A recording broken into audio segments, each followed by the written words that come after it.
उत्तराखंड में प्रचंड बहुमत की सरकार है और मुझे बड़ा दुख है कि मैंने भाजपा के प्रदेश अध्यक्ष महेंद्र भट्ट जी को एक बयान देते हुए देखा आज तक इंडिया टुडे ग्रुप को। भट्ट जी, आपदा का कारण कांग्रेस पार्टी की केदारनाथ यात्रा है, तो आप लोग की इतनी कमजोर सरकार है कि भगवान आपकी नहीं सुनते। इसका मतलब है कि आप संवेदनहीन हैं।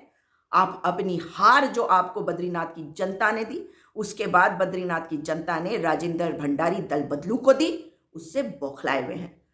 आपको पता है कि आपने झूठे आंसू निकाले, आंसू ही नहीं निकले। अनिल बलूनी के चुनाव में माता बेड़ियों इसको वोट दे दो, है, लेकिन फायदा नहीं हुआ। लेकिन कुछ तो संवेदनशीलता दिखानी चाहिए ना।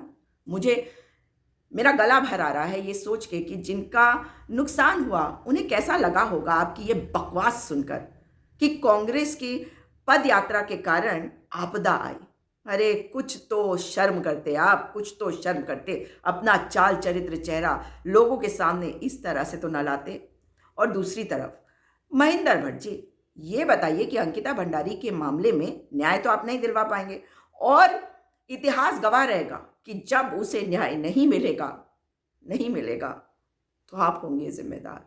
भट्ट जी, आप जिम्मेदार होंगे, क्योंकि जब आप कहते हैं कि कांग्रेस पार्टी वीआईपी के नाम पे लोगों को गुमराह कर रही है ना, तो सच्चाई ये है कि वीआईपी तो कोई है, वो संघी है, उसे आप बचा रहे हैं। मगर एक दूसरा संघी विधानसभा में खड़े होकर कहता है कि वीआईपी तो एक कमरा है, और आप कहते हैं कि वीआईपी के नाम पे गुमराह कर रहे हैं।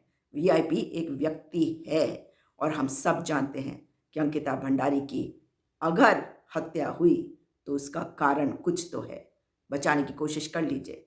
आप भले ही न्याय ना दें अंकिता भंडारी को, बेटिया को न्याय ऊपर वाला देगा और आप सबका भी न्याय अवश्य इसी धरती पर होगा, क्योंकि यहीं पर स्वर्ग और यहीं पे नर्क होता है।